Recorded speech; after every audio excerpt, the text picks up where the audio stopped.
हूं दीपाली राणा। आप देख रहे हैं योर मनी, पर्सनल फाइनेंस से जुड़ा हमारा खास शो जो लेकर आते हैं हम, ताकि आपको सिखा सके, निवेश के गुरी बता सकें कि क्यों निवेश करना है जरूरी। अब तक अगर आपने निवेश की शुरुआत नहीं की है तो आज से अभी से शुरुआत कीजिए, और आपकी मदद के लिए योर मनी है ही। फिर चाहे आपको ये जानना हो कि शुरुआत कहाँ से करनी है, कैसे करनी है, यहाँ पर शुरुआत को बेहतर कैसे बनाना है, तो योर मनी में अपने क्वेश्चंस आप हमें भेज सकते हैं। आप सोशल मीडिया प्लेटफॉर्म्स के थ्रू कनेक्ट कर सकते हैं शो में। yourmoney@nw18.com ये हमारा ईमेल आईडी है। इसके अलावा आप हमें व्हाट्सएप पर भी अपने सवाल भेज सकते हैं। WhatsApp number 7045220000। फेसबुक, ट्विटर पर ये शो आप लाइव भी देख सकते हैं। साथ ही आप अपने सवाल भी हम तक पहुंचा सकते हैं लिखकर #AskAwaz लिखिए, अपना सवाल लिख भेजिए और हम तक अपनी क्वेरीज इस तरीके से आप सेंड कर सकते हैं। आज आपके सभी सवालों को आंसर करने के लिए वाइज इन्वेस्ट प्राइवेट लिमिटेड के CEO हेमंत रुस्तगी मौजूद हैं। हेमंत जी नमस्कार, स्वागत है आपका। और सवाल तो लेंगे ही, लेकिन उससे पहले थोड़े से पोर्टफोलियो पर एक राय आपसे ले लेते हैं। इनफैक्ट कल भी हम शो की शुरुआत में जिक्र कर रहे थे कि जब पोर्टफोलियो बनाना हो तो किन बातों का ख्याल रखना चाहिए, डाइवर्सिफिकेशन कितना इंपॉर्टेंट है, कौन सी एसेट क्लासेस चुननी चाहिए। तो उसी से जुड़ा हुआ एक और पहलू है, वो है कि एसेट क्लास में बैलेंस कैसे मेंटेन करें। अब एक तो basic rule I am sure her viewer को पता होगा कि आपको इक्विटी में भी एक्सपोजर होना चाहिए, डेट में भी एक्सपोजर होना चाहिए। हम गोल्ड की भी बात कर लेते हैं, हम अग्रेसिव फंड्स की बात कर लेते हैं, बैलेंस फंड्स की बात कर लेते हैं, लेकिन एक बैलेंस एसेट क्लास में कैसे मेंटेन करें, किन बातों का ख्याल रखें, क्या सजेशंस होंगे आपके? जी दीपाली, आई थिंक बहुत ही इंपॉर्टेंट सवाल है किसी भी निवेशक के लिए, स्पेशली जब आप एक लॉन्ग टर्म सीरियस इन्वेस्टर हो। आप चाहते हो कि आप डिफरेंट ऑब्जेक्टिव्स के लिए जब आप इन्वेस्ट करते हो, तो जैसा आपने बिल्कुल सही कहा कि जो एसेट एलोकेशन है, यानी जो आपका जो पैसा जो डिफरेंट एसेट क्लासेस में जाता है, उसका बहुत ही इंपॉर्टेंट रोल अपने पोर्टफोलियो में है। लेकिन साथ में ये भी बहुत इंपॉर्टेंट है कि आपका जो एक्सपोजर है डिफरेंट एसेट क्लासेस में वो कितना हो। जैसा आपने सही कहा कि उसमें बैलेंस जो बोलते हैं रिस्क और रिवॉर्ड के बीच में, वो कैसे बिठाएं। जैसा कि हम जानते हैं, जैसे हमने बात भी की कि डिफरेंट एसेट क्लासेस का रोल हमारे पोर्टफोलियो में डिफरेंट है, क्योंकि उनका जो पोटेंशियल और जो रिस्क प्रोफाइल है वो बिल्कुल अलग अलग है। अब उसमें बैलेंस बिठाने का तरीका ये है कि हमें उनकी जो रोल है अपने पोर्टफोलियो में उसको समझना होगा।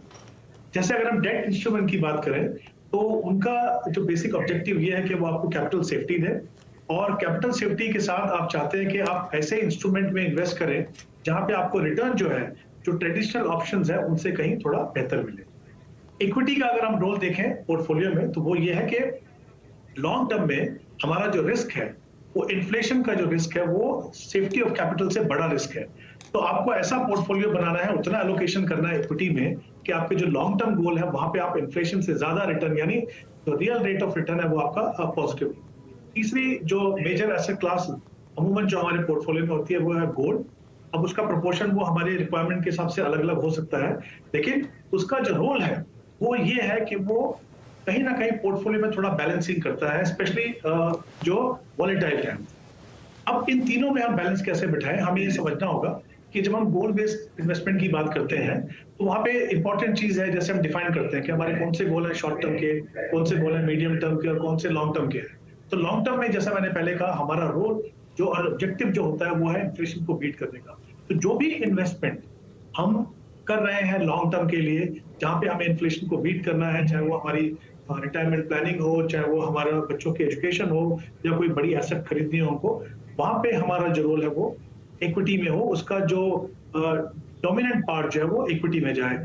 इक्विटी के अंदर भी, हालांकि हम एसेट क्लासेस की बात कर रहे हैं, बट इक्विटी के अंदर भी जैसा हम जानते हैं 3 सेगमेंट है, large cap, mid cap, small cap. उनके अंदर भी डाइवर्सिफिकेशन उस तरीके से होना चाहिए कि पोर्टफोलियो, क्योंकि इक्विटी खुद से जो है एग्रेसिव एसेट क्लास है, तो आपको बहुत ज्यादा एग्रेसिव पोर्टफोलियो नहीं बनाना है। हमेशा आपका बायस जो है थोड़ा सा लार्ज कैप की तरफ होना चाहिए।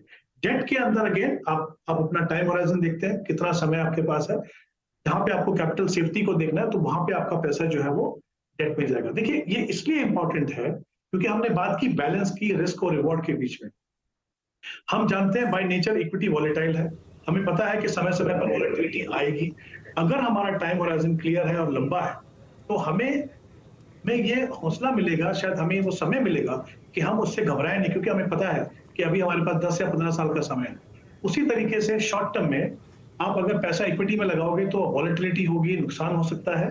तो अपने गोल के हिसाब से अगर आप जाएं, अपना टाइम होराइजन सही तरीके से डिफाइन करें, तो मुझे लगता है एक तो हर एसेट क्लास का रोल आपके पोर्टफोलियो में क्लियर होगा, और जो बैलेंस की हम बात कर रहे हैं वो बैलेंस अपने पोर्टफोलियो में आप बना पाएंगे।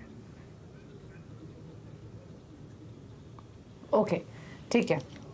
तो ये अलग अलग एसेट क्लासेस की यहाँ पर बात हुई। अच्छा, इससे पहले आगे बढ़ें, एक चीज़ और मैं आपसे जानना चाहती हूँ, अगर सपोज कीजिए कोई 10,000 की या फिर 20,000 की SIP के साथ शुरुआत करना चाहता है, तो 3 एसेट क्लास या फिर 4 एसेट क्लास आपके हिसाब से वो कौन से पिक करे, कितना परसेंटेज एलोकेशन किस एसेट क्लास में करें? अगर आप थोड़ी सी क्लैरिटी आप दे सकेंगे तो उन व्यूअर्स को भी हेल्प हो जाएगी जिनके बेसिक्स भी क्लियर नहीं है लेकिन हाँ पोर्टफोलियो क्रिएट करना चाहते हैं। जी, अगेन आई थिंक बहुत इंपॉर्टेंट सवाल है। देखिए, आपने बात की कि अगर हम 10,000 रुपए इन्वेस्ट करना चाहते हैं, अगेन जैसे मैंने शुरुआत में भी कहा, हमें अपने गोल्स को देखना है, हमें उससे अचीव क्या करना है। जब भी आप अपना इन्वेस्टमेंट प्रोसेस शुरुआत करें, आपको क्लैरिटी होनी चाहिए कि आप अपने पैसे से क्या अचीव करना चाहते हो। और स्पेशली जब आप SIP से इन्वेस्ट कर रहे हो, तो ये बहुत ही पावरफुल मैकेनिज्म है कि आपको डिसिप्लिन आए आपकी इन्वेस्टमेंट में, आपकी सेविंग में, और आपको जो वॉलेटिलिटी है इक्विटी मार्केट से, उससे भी आपको बचाता है कहीं ना कहीं। तो देखिए, आप किस एसेट क्लास में डालें वो डिपेंड करेगा, जैसे मैंने शुरुआत में कहा, आपके पास समय कितना है।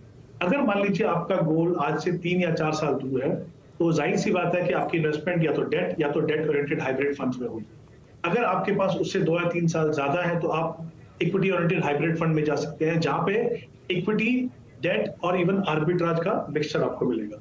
अगर आप लॉन्ग टर्म के लिए इन्वेस्ट करना चाहते हैं, तो फिर वहां पे, जैसा मैंने शुरुआत में भी कहा, प्रीडोमिनेंटली आप इक्विटी में इन्वेस्ट कर सकते हो। और गोल्ड का रोल जो है, जैसे एक तो मैंने कहा कि पोर्टफोलियो में कहीं ना कहीं वो बैलेंसिंग करता है।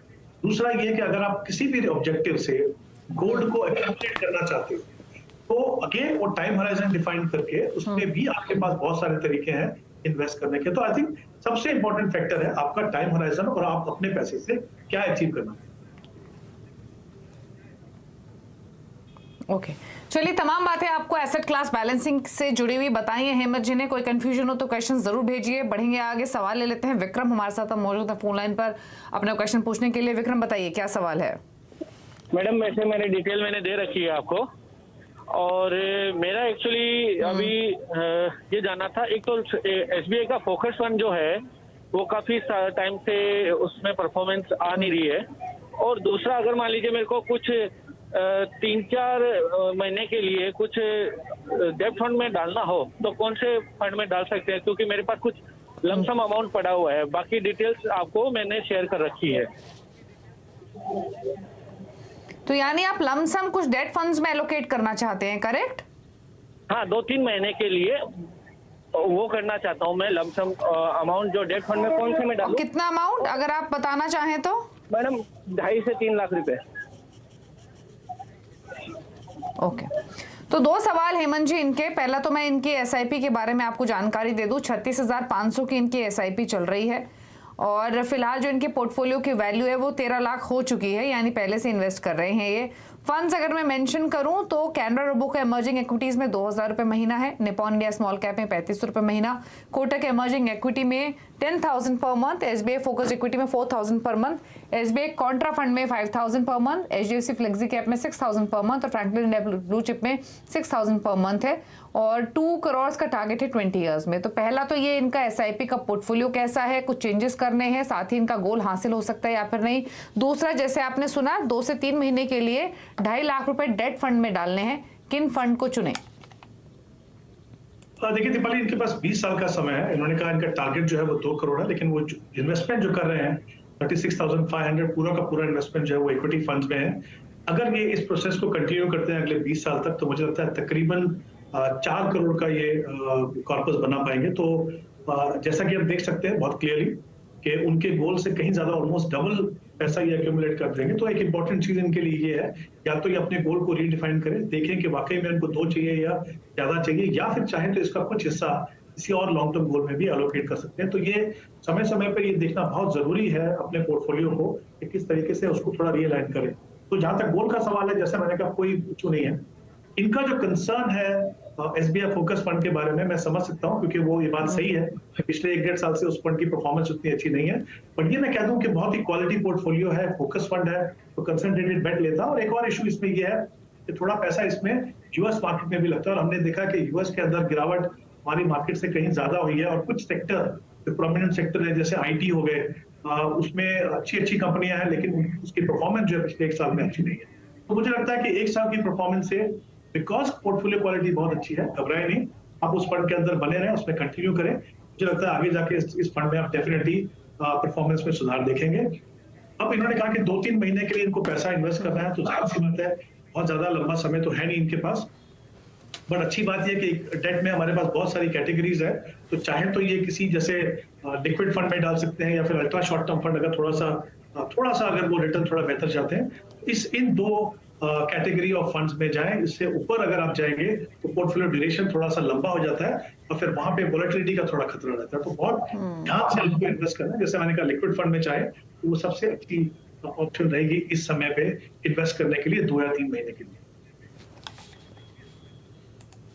ठीक है, तो यानी आपके पोर्टफोलियो की अगर बात करें विक्रम, तो सारे फंड्स आपके बेहतर हैं और आप इन फंड्स के साथ इन्वेस्टेड रहिए।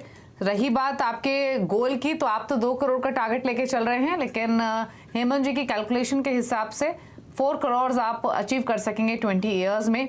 तो इन्हीं फंड्स में इन्वेस्टेड रहिए, टाइम टू टाइम रिव्यू करते रहिए। और रही बात 2 से 3 महीने के लिए कहाँ पैसे डालने हैं, तो आप लिक्विड फंड्स में डाल सकते हैं, अल्ट्रा शॉर्ट टर्म फंड्स में डाल सकते हैं। लिक्विड फंड्स की बात करें तो काफ़ी सारे मार्केट में मौजूद है। अगर बेस्ट परफॉर्मिंग रीसेंट रिपोर्ट्स के हिसाब से देखें तो क्वांट लिक्विड फंड है, फ्रैंकलिन इंडिया लिक्विड फंड है, पीजीएम इंडिया लिक्विड फंड है। ये फंड्स इस कैटेगरी के हैं, अलग अलग। इनफैक्ट ज़्यादातर हाउसेस की ओर से लिक्विड फंड्स आपको मिलेंगे, कुछ गुड परफॉर्मिंग फंड्स है पिछले महीने के। चलिए आगे बढ़ेंगे और अब बात करेंगे नीरज गोयल से, हमारे साथ है मौजूद फोन लाइन पर। नीरज नमस्कार, बताइए क्या सवाल है? नमस्कार मैम। तो मेरा जो मंथली एसआईपी अमाउंट है इस अप्रोक्स 20K पर मंथ, और ये मैंने टोटल 12 एसआईपी में फंड में डिस्ट्रीब्यूट किया हुआ है। तो मेरा क्वेश्चन है कि ये फंड है, ये सही है या मेरे को चेंज करना है फंड? और सेकंड क्वेश्चन है, जो मेरा गोल है नेक्स्ट 10 ईयर में 1 करोड़ है। तो ये 2 क्वेश्चन है मेरे। और मैंने लास्ट कितना टाइम हो चुका है आपके इस पोर्टफोलियो को? लास्ट ईयर अप्रैल में से शुरू किया है मैंने, 22 से स्टार्ट किया है। कितने पोर्टफोलियो की वैल्यू होगी, कुछ आइडिया अभी? अप्रोक्स 20K का पर मंथ है, तो 10 मंथ्स हो गए, अप्रोक्स 2 लाख। अच्छा, ठीक है ठीक है। 10 महीने हो चुके हैं पोर्टफोलियो को, 20,000 की एसआईपी, 10 साल में 1 करोड़ का टारगेट। फंड्स काफी सारे हैं 15,000 के हिसाब से। हेमंत जी इनके पास थोड़ा बड़ा पोर्टफोलियो है इनका। मैं मेंशन करूं अगर नाम, तो मेरे एसेट का large cap, Kotak emerging equity, Axis blue chip, इन तीनों में तो ये 1500 पर मंथ डाल रहे हैं। एसबीआई बैंकिंग फाइनेंशियल सर्विसेज में 3000 पर month, DSP mid cap, Aditya Birla PSU equity, SBI focused equity में भी 2000 है। Canara Robeco blue chip, Kotak equity opportunities, Franklin India blue chip, Canara Robeco flexi cap और एचडीएफसी फ्लेक्सी कैप में 1200 पर मंथ। 5 फंड्स में 1200, 3 funds में 2000 रुपए महीना, एसबीआई बैंकिंग में 3000, बाकी में 1500। तो बताइए इनका पोर्टफोलियो और इनके गोल पर आपके सजेशंस। देखिए, पहले देखते हैं इनका जो गोल है वो अचीव करने के लिए इनको कितना इन्वेस्टमेंट करना है। इन्होंने कहा कि इनके पास 10 साल का समय है और इनकी जो एसआईपी है वो 20,000 रुपए हर महीने इन्वेस्ट कर रहे हैं।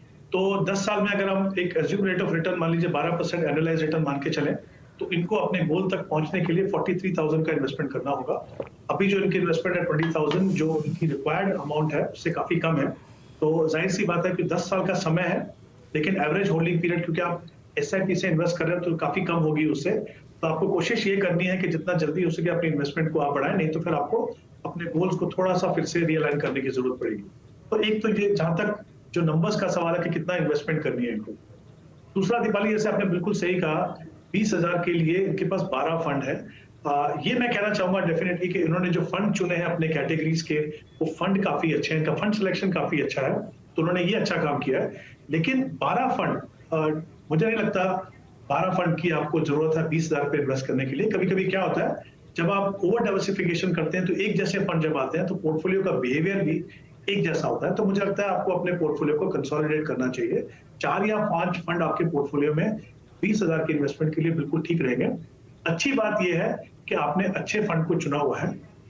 उन्हीं में से मैं आपको 4 या 5 फंड बताता हूँ, जहां पे आप अगर आप देखें, अगर आप चाहें तो उनके अंदर आप अपनी 5 एसआईपी कंटिन्यू करें, तो मुझे लगता है एक तो पोर्टफोलियो में बैलेंसिंग अच्छा होगा और आपकी परफॉर्मेंस भी ज्यादा अच्छी होगी।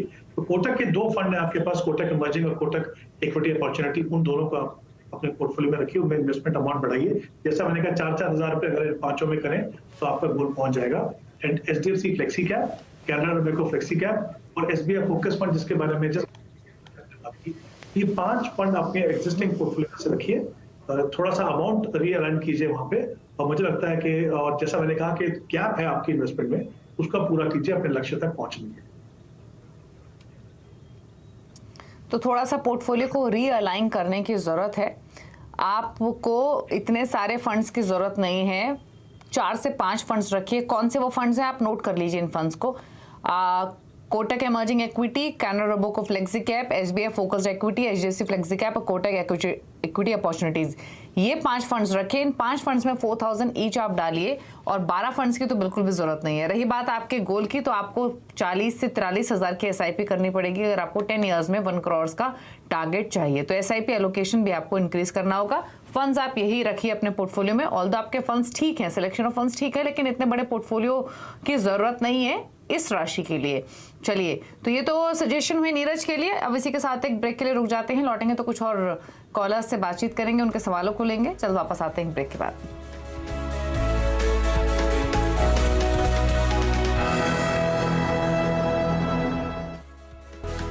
आप देख रहे हैं योर मनी और हमारे साथ हेमंत रुस्तगी मौजूद हैं जो आपकी क्वेरीज को आंसर कर रहे हैं। और अगले कॉलर जो हैं उन्होंने ईमेल के थ्रू सवाल भेजा है, सचिन सूद ने। इनका सवाल ले लेते हैं। और 40 इयर्स इनकी एज है, फिलहाल 33,000 की हेमंत जी इनकी SIP चल रही है। ऑलरेडी इनके पोर्टफोलियो की वैल्यू जो है वो 1 करोड़ 20 लाख है, तो यानी काफ़ी पहले से ये इन्वेस्ट कर रहे हैं, तभी इनके पोर्टफोलियो की वैल्यू 1 करोड़ 20 लाख है। 5 साल में और कितना कॉर्पस से एक्यूमुलेट कर लेंगे, ये इनका सवाल है। फंड सही है या नहीं ये भी जानना चाहते हैं। क्विकली मैं फंड्स बता देती हूँ। अच्छी बात यह है कि इन्होंने बहुत क्लटर्ड पोर्टफोलियो नहीं रखा है, और दो आपको SIP अमाउंट में काफ़ी वेरिएशन दिखेगा। SBI कॉन्ट्रा में 7,000 रुपये महीना, SBI इक्विटी मैग्नम में 8,000, ICICI प्रू इंडिया अपॉर्चुनिटीज में 5,000, ICICI प्रू टेक में 2,000, टाटा स्मॉल कैप में 6,500, निपॉन इंडिया स्मॉल कैप में 4,500। बताइए इनका पोर्टफोलियो आपको कैसा लगा और इनके 5 साल में कितना एक्यूमुलेशन ये कर सकेंगे, क्या सजेशंस? दीपाली, आई थिंक आपने बिल्कुल सही कहा। जहां तक इनके पोर्टफोलियो में नंबर ऑफ फंड्स की बात है, ज्यादा क्लटर्ड नहीं है, बहुत ज्यादा फंड नहीं है। लेकिन एक मुझे लगता है सीरियस कंसर्न यहाँ पे मुझे ये है कि पोर्टफोलियो में अगर आप इनके कॉम्पोजिशन को देखें तो इसके अंदर एक कॉन्ट्रा फंड है जो कॉन्ट्रेरियन बेट लेता है, तो दूसरे 2 स्मॉल कैप फंड्स हैं, एक सेक्टर फंड है और 2 थीमेटिक फंड है, जिसमें SBI मिनिमम वेरिएंस फंड है और दूसरा ICICI प्रू का जो इंडिया अपॉर्चुनिटी फंड है। तो मुझे लगता है जैसे हम हमेशा जानते हैं कि इक्विटी बाय नेचर जो है वॉलेटाइल एसेट क्लास है, अपने पोर्टफोलियो पे जब आप एग्रेसिव कैटेगरी ऑफ फंड्स लगाते हैं तो काफी ज्यादा वॉलेटिलिटी का सामना आपको करना पड़ सकता है। तो मुझे लगता है कहीं ना कहीं इनको थोड़ी सी पोर्टफोलियो में थोड़ी रीबैलेंसिंग करने की जरूरत है। तो 3 फंड जो एग्जिस्टिंग फंड्स हैं उनमें से मुझे लगता है कंटिन्यू चाहे तो कर सकते हैं, जैसे SBI कॉन्ट्रा है, एक thematic fund ICICI Pru India opportunity fund उसको रख सकते हैं, और तीसरा जो है वो निपॉन का स्मॉल कैप, एक स्मॉल कैप रख सकते हैं। उसके बाद मुझे लगता है जो पोर्टफोलियो में जो गैप है, एक से मिड कैप फंड नहीं है तो वहाँ पे कोटक इमर्जिंग फंड रख सकते हैं, एक मल्टी कैप फंड, निपॉन का मल्टी कैप फंड रख सकते हैं, और फिर कैनरा रोबेको का फ्लेक्सी कैप फंड। 3 फंड मुझे लगता है बदलाव करें। पोर्टफोलियो काफी ज्यादा एग्रेसिव है और समय है इनके पास, तो मुझे लगता है उसको देखते हुए अपने पोर्टफोलियो में थोड़ा सा रीबैलेंसिंग करें तो बहुत जरूरी है, क्योंकि जैसे हमने शुरुआत में बात की, अच्छे फंड के साथ साथ जो आपका एलोकेशन है डिफरेंट सेगमेंट्स में और इन्वेस्टमेंट फिलॉसफी में, वो बहुत ही जरूरी है। ओके, तो आपके इस पोर्टफोलियो में जैसे बताया हेमंत जी ने, एक तो मिड कैप मिसिंग है, मल्टी कैप मिसिंग है, तो उसको आप जोड़िए।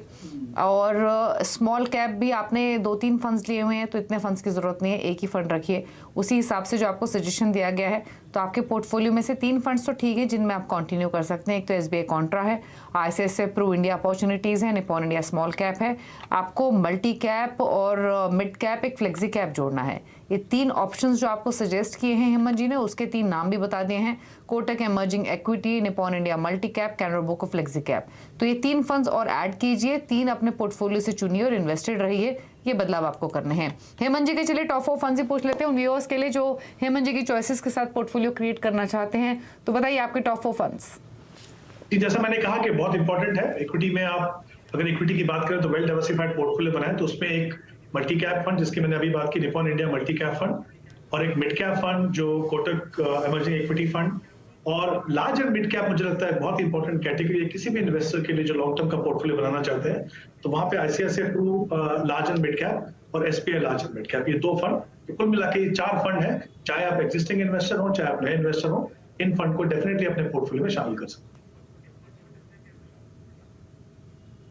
ओके चलिए, तो ये हैं सजेशंस आपके लिए हेमंत जी की ओर से। टॉप 4 फंड्स हैं, Nippon India multi cap, Kotak emerging equity, ICICI Pru large and mid cap, SBI large and mid cap. शुक्रिया हेमंत जी आने के लिए शो में और अपने व्यूज देने के लिए, सभी क्वेरीज पर पिक्स भी शेयर करने के लिए थैंक यू। इसी के साथ एक ब्रेक के उस पर भी खबरें जारी है CNBC आवाज पर। नमस्कार।